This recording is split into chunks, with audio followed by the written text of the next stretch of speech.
Welcome to Hood Champion Boxing and Sports. In boxing, you find a way to win or you find a way to lose. Hey, yo, hold your horses. Stop taking it to the stupid. Now, we know there's been trouble in paradise when it comes to Vergil Ortiz, his team, and Oscar De La Hoya. And I know that sounds crazy because I said Vergil Ortiz, his team, and then Oscar De La Hoya. Because I'm going to tell you, I don't think Oscar De La Hoya is part of the Vergil Ortiz team. I think Oscar De La Hoya, unfortunately, it's just really about himself, man. Now, some good news is Jaron Ennis did come out and say he can't even keep a secret. He tried to keep the secret. He can't even keep a secret. Looks like Vergil Ortiz and Jaron Ennis are going to fight. But they were asking Jaron about it, and all he kept saying is, it's a good chance. It's a good chance. For real. You know he's talking this shit. For real. Good chance. Yeah, probably a good chance. For real. And I was sitting there cracking up like he couldn't even hide it. He was acting like he was cold and smiling and scratching his beard and shit.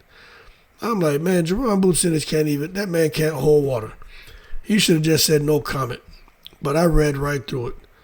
Jaron Ennis and Vergil Ortiz are going to fight. Now, as far as the month, I don't know.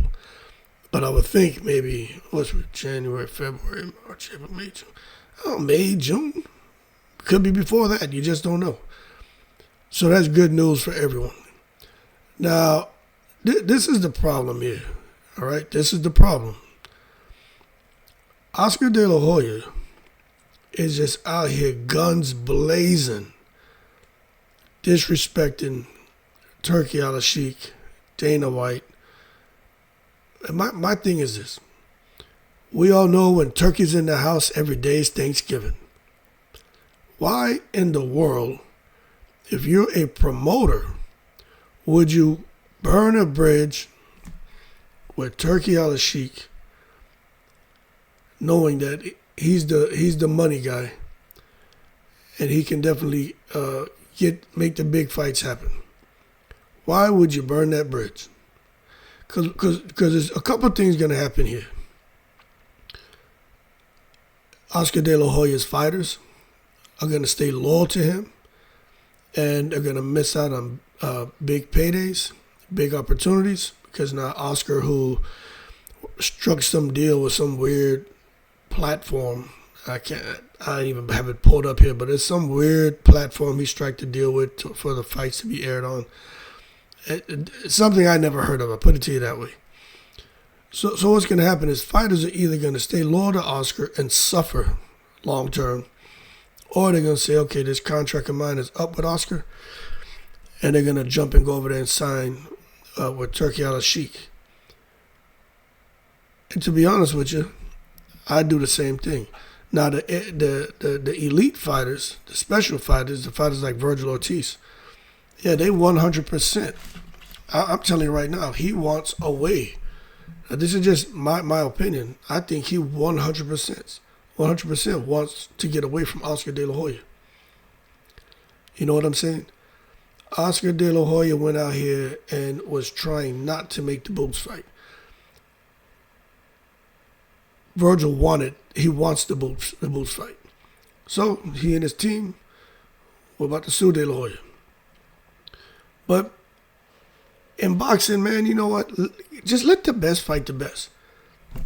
If Vergil beats Jaron Ennis, then Vergil is the best thing since sliced bread.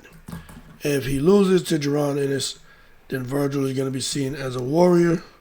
No one's going to say, oh, he was a hype job who got exposed. No. What they're probably going to say is Jaron Ennis just proved how special he was, because we know that Vergil Ortiz is a monster in the ring. Talk about a guy with perseverance, focus, durability, and a high commitment level when it comes to the sport of boxing. Vergil has been through a lot, man, with the rhabdomyolysis. Then, a lot of fans doubting him. First two fights at 154, he didn't even make 154. A lot of us questioned those wins. Even I said, he basically fought, somebody off of Sesame Street. But that being said, you got to give Vergil credit for the Bohachuk fight, even though I thought he lost that fight. The fact that he fought hard, okay? He got the win, but I thought he lost. Then the Majumar fight, that's another killer. He got the win, okay? But that being said, I do believe Vergil Ortiz is just a guy who's like, look, man, I don't know how much time I have left in the sport of boxing. I can get sick again. I don't have time to be out here playing around and trying to play it safe. I need to be out here going all out, all gas, no brakes, trying to put these, was he from Grand Prairie, Texas? Trying to put these Grand Prairie, Texas bing-bings on people. And you can't blame him. He deserves that. So it looks like he's going to be getting it, okay? Now, when you go and look at Jaron Ennis is out here just in the breeze. He hooked up with Eddie Hearn. Eddie Hearn's been taking care of him. And when it comes to Jaron and fighting a guy like Vergil, people listen.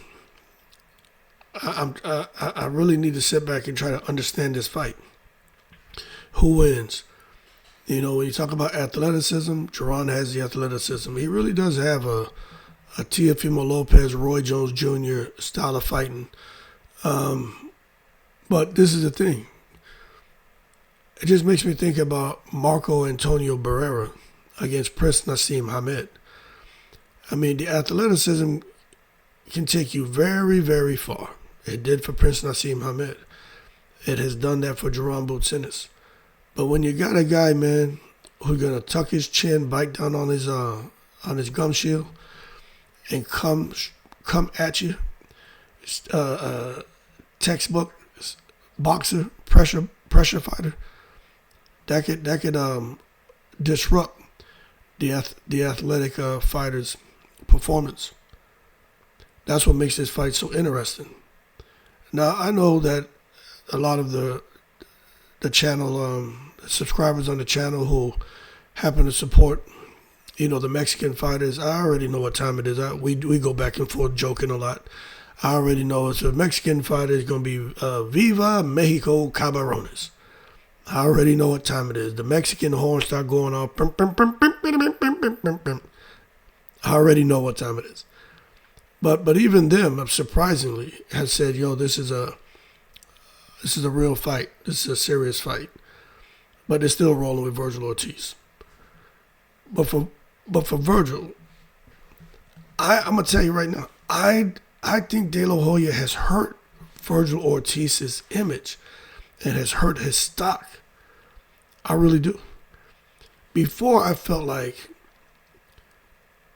people were rooting for him.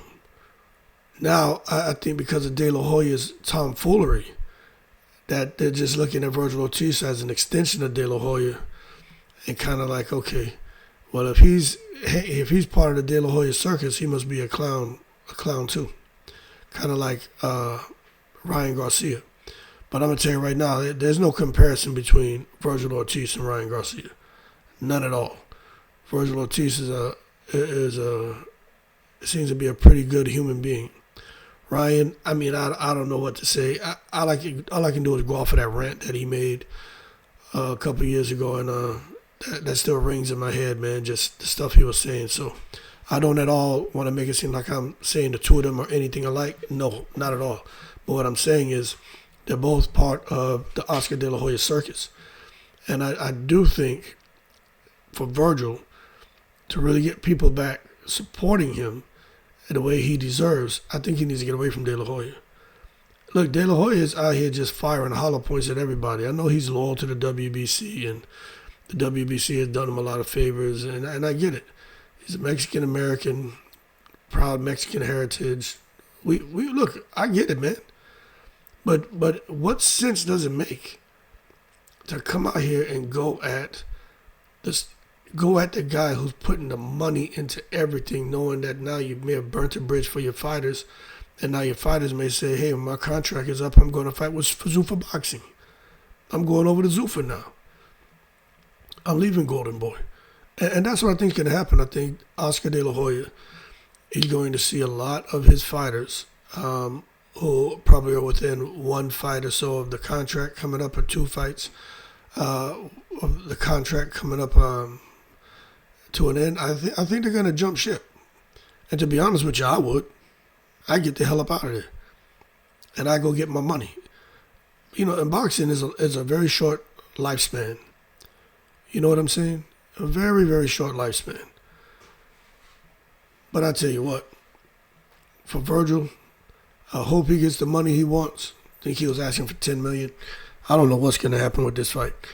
Matter of fact, I don't even know if Turki Al-Sheik's going to be involved. I think I read something the other day.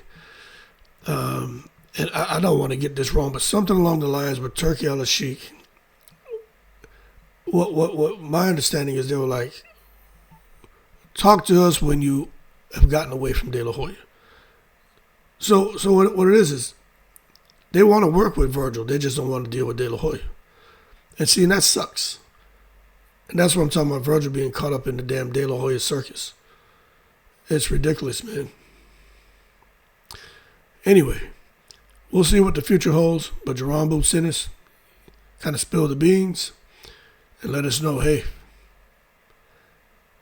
the fight's gonna happen.